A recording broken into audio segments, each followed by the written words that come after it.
Hello friends, welcome back to Uncle Samita YouTube channel. వీడియోలో మనం phrasal verbs అంటే ఏంటో నేర్చుకుందాం. దాదాపు 50 దాకా ఫ్రేజల్ వర్బ్స్ నేర్చుకుంటే మన ఇంగ్లీష్ యొక్క స్పీడ్ పెరుగుతుంది, ఫ్లూయెన్సీ పెరుగుతుంది, కాస్త స్టైలిష్ గా అనిపిస్తుంది ఇంగ్లీష్ కూడా. అయితే ఫ్రేజల్ వర్బ్స్ అంటే ఏంటో నేర్చుకునే ముందర మనం ఒకసారి ఫ్రేజ్ అంటే ఏంటి, క్లాజ్ అంటే ఏంటి, అలాగే ఫ్రేజల్ వర్బ్ అంటే ఏంటి తెలుసుకుందాం. ముందుగా మనం ఫ్రేజ్ అంటే ఏంటో తెలుసుకుందాం. ఫ్రేజ్ అంటే a group of words that work together to convey a particular meaning but do not contain both a subject and verb. ఏవైనా గ్రూప్ ఆఫ్ వర్డ్స్ ఒక దగ్గరికి ఏర్పడినట్లయితే తెలుగులో చెప్పుకోవాలనుకుంటే పదబంధం అనొచ్చు. కొన్ని గ్రూప్ ఆఫ్ వర్డ్స్ వచ్చిన తర్వాత కొంత మీనింగ్ అనేటువంటిది మనకి ప్రస్ఫుటం అవుతుంది. కంప్లీట్ మీనింగ్ రాకపోయినా కాస్త మీనింగ్ అనేటువంటిది వచ్చేస్తుంది. అలా కొన్ని వర్డ్స్ దగ్గరికి చేరి ఒక మీనింగ్ ఇచ్చినట్లయితే మనం దాన్ని ఫ్రేజ్ అంటాం. కాకపోతే ఇందులో సబ్జెక్ట్ ప్లస్ వర్బ్ రెండు ఉండవండి. సబ్జెక్ట్ ప్లస్ వర్బ్ రెండు ఉండవు కాబట్టి దీన్ని మనం ఫ్రేజ్ అంటాం. ఆ సబ్జెక్ట్ ప్లస్ వర్బ్ ఉన్నట్లయితే మనం దాన్ని క్లాజ్ అంటాం. ఇది బేసికల్గా ఫ్రేజ్కి క్లాజ్కి ఉన్నటువంటి డిఫరెన్స్. ఎగ్జాంపుల్ చూద్దాం. ద బిగ్ రెడ్ బాల్ ఇది ఒక ఫ్రేజ్. రన్నింగ్ క్విక్లీ ఇది ఒక ఫ్రేజ్. ఫ్రేజ్ అంటే ఏంటో మనకు తెలిసింది కాబట్టి ఫ్రేజల్ వర్బ్ అంటే ఏంటో మనం గెస్ట్ చేయొచ్చు. ఫ్రేజ్ అంటే గ్రూప్ ఆఫ్ వర్డ్స్ కాబట్టి ఫ్రేజల్ వర్బ్ అంటే ఒక వర్బ్ ఉన్నటువంటిది మనకి ఫ్రేజల్ వర్బ్ అవుతుంది. ఒక వర్బ్ కూడా యాడ్ అయ్యి దాంతోపాటు ఇంకేదైనా వివరణ ఒక ప్రిపోజిషన్ కానీ యాడ్వర్బ్ కానీ ఉన్నట్లయితే అది మనం ఫ్రేజల్ వర్బ్ అంటాం. ఫ్రేజల్ వర్బ్ యొక్క చమత్కారం ఏంటంటే చాలా చోట్ల ఫ్రేజల్ వర్బ్ విడివిడిగా పదాలకు ఉన్నటువంటి మీనింగ్, ఆ ఫ్రేజల్ వర్బ్ కంబైన్ చేసిన తర్వాత కాంబినేషన్కి వచ్చేటువంటి మీనింగ్ కంప్లీట్గా డిఫరెంట్గా ఉంటుంది. ఫర్ ఎగ్జాంపుల్ గివ్ అంటే ఇవ్వటం, అప్ అంటే పైన, గివ్ అప్ అంటే పైన ఇవ్వు, పైన ఇవ్వు అని కాదు కదా. అలాగే లుక్ అంటే చూడటం, ఆఫ్టర్ అంటే తర్వాత చూడటం, తర్వాత చూడు నా వెనకాల చూడటం అని అర్థం కూడా కాదు. గివ్ అప్ అంటే ప్రయత్నాన్ని విరమించుకోవటం, మనం తిప్పటం. లుక్ ఆఫ్టర్ అంటే సంరక్షించడం, కేర్ తీసుకోవటం. ఈ విధంగా ఫ్రేజల్ వర్బ్లో ఉన్నటువంటి చమత్కారం ఏంటంటే ఒక వర్బ్ కలిగి ఉంటుంది, ఇంకా ఆ వర్బ్ యొక్క వివరణ ప్రపోజిషన్ కానీ అడ్వర్బ్ ఏదో ఉంటుంది. విడివిడిగా ఈ పదాల యొక్క మీనింగు అలాగే ఈ పదాలను మనం కలిపితే వచ్చేటువంటి మీనింగ్ డిఫరెంట్గా ఉండొచ్చు. అన్ని సందర్భాలు అలా ఉండాలని లేదు, మాక్సిమం ఒక 70% కేసెస్లో అలా డిఫరెంట్గా ఉంటుంది. ఇవి ఫ్రేజల్ వర్బ్స్. ఇప్పుడు మనకి ఫ్రేజ్ అంటే తెలిసింది, ఫ్రేజల్ వర్బ్ అంటే తెలిసింది. క్లాజ్ అంటే మనం అనుకున్నాం ఒక సబ్జెక్టు అలాగే ఒక వర్బ్ కూడా ఉన్నట్లయితే అది క్లాజ్ అవుతుంది. A group of words that contain a subject and a predicate and forms a sentence or part of a sentence. ఒక సబ్జెక్టు ప్లస్ ఒక వర్బ్ కలిగి ఉండాలి. ఇక్కడ సబ్జెక్ట్ అండ్ ప్రెడికేట్ అంటే ఈ సబ్జెక్ట్ గురించి వివరించేటువంటిది ప్రెడికేట్, ఆ సబ్జెక్ట్ గురించి మనకు తెలిపేటువంటిది predicate.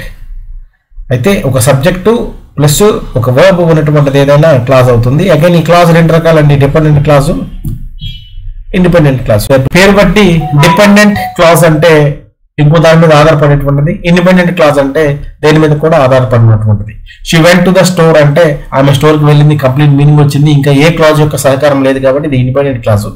Because he was tired ఇది డిపెండెంట్ క్లాజ్ అండి. బికాజ్ హీ వాజ్ టైర్డ్ అలసిపోవడం చేత ఏమైంది, పూర్తి వివరణ రావట్లేదు, పూర్తి అర్థం రావట్లేదు కాబట్టి అది ఇండిపెండెంట్ క్లాజ్ కాదు, డిపెండెంట్ క్లాజ్ అవుతుంది. దానికి ఇంకొక క్లాజ్ కలిపితేనే కంప్లీట్ మీనింగ్ వస్తుంది. He went to bed early ఆయన సమయానికి వేగంగా బయటికి వెళ్ళిపోయాడు. కారణం ఏంటి, ఆయన అలసిపోయి ఉన్నాడు. సో ఈ విధంగా డిపెండెంట్ క్లాజు అలాగే ఇండిపెండెంట్ క్లాజ్ గురించి మనం చిన్న ఇంట్రడక్షన్ అయితే తెలుసుకోవడం జరిగింది. ఇప్పుడు ఫ్రేజల్ వర్బ్స్ యొక్క ఎగ్జాంపుల్స్ చూసి మనం వాటిని ఉపయోగిద్దాం.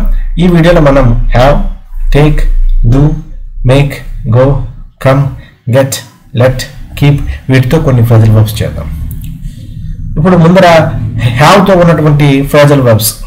హ్యావ్ అంటే కలిగి ఉండటం అని మనకు తెలిసిందే. హ్యావ్ ఏ డ్రింక్ పానీయం తాగండి, హ్యావ్ ఏ బాత్ స్నానం చేయండి, హ్యావ్ ఎ గుడ్ టైం మంచి సమయం కలిగి ఉండండి, మంచి సమయం గడపండి, have a rest take rest విశ్రాంతి తీసుకోండి, హ్యావ్ లంచ్ భోజనం చేయండి. అలాగే టేక్తో వచ్చేటువంటి phrasal verbs. Take a break విరామం తీసుకో, టేక్ ఏ లుక్ ఒకసారి చూడు, టేక్ ఎన్ ఎగ్జామ్ పరీక్ష రాయి, టేక్ ఏ సీట్ కూర్చో, టేక్ ఏ ఛాన్స్ అవకాశం తీసుకో. డూ అంటే చేయటం అని మనకు తెలుసు. డూతో వచ్చేటువంటి phrasal verbs do your homework నీ హోంవర్క్ చేసుకో, డూ నథింగ్ ఏం చేయకు ఖాళీగా కూర్చో, 5 స్టార్ తిను ఇంగ్లీష్ వచ్చేస్తుంది. డూ ద కుకింగ్ వంట చేయండి, డూ ద డిషెస్ అంట్లుతో, డూ యువర్ హెయిర్ జుట్టుని సవరించుకో. మేక్తో వచ్చేటువంటి వర్బ్స్. మేక్ అంటే చేయడం అని మనకు తెలుసు. మేక్ ఏ డిసిషన్ నిర్ణయం తీసుకో. మేక్ ఎ మెస్, గందరగోళం చేయి, కన్ఫ్యూజ్ చేయి. మేక్ ఎన్ ఎఫర్ట్, ప్రయత్నం చేయి. మేక్ ది బెడ్, పడక సిద్ధం చేయండి. మేక్ మనీ, డబ్బు సంపాదించండి. గోతో వచ్చేటువంటి, గో అంటే వెళ్ళటం, గో హోమ్, ఇంటికి వెళ్ళటం. గో బ్యాంక్రప్ట్, దివాలా తీయటం. గో క్రేజీ, క్రేజీ అయిపోతాం. సినిమా హీరోలు కానీ స్పోర్ట్స్ స్టార్లు అంటే క్రేజీ అయిపోయి వాళ్ళ పేర్లు పచ్చబొట్లు వేసుకొని ఇదంతా కూడా గో క్రేజీ. గో షాపింగ్, షాపింగ్కి వెళ్తాం. గో అబ్రోడ్, అబ్రోడ్ అంటే విదేశాలకి వెళ్ళటం. గెట్ అంటే తీసుకోవడం అనేటువంటిది మనకి అర్థం. గెట్ లాస్ట్, బయటకు పో.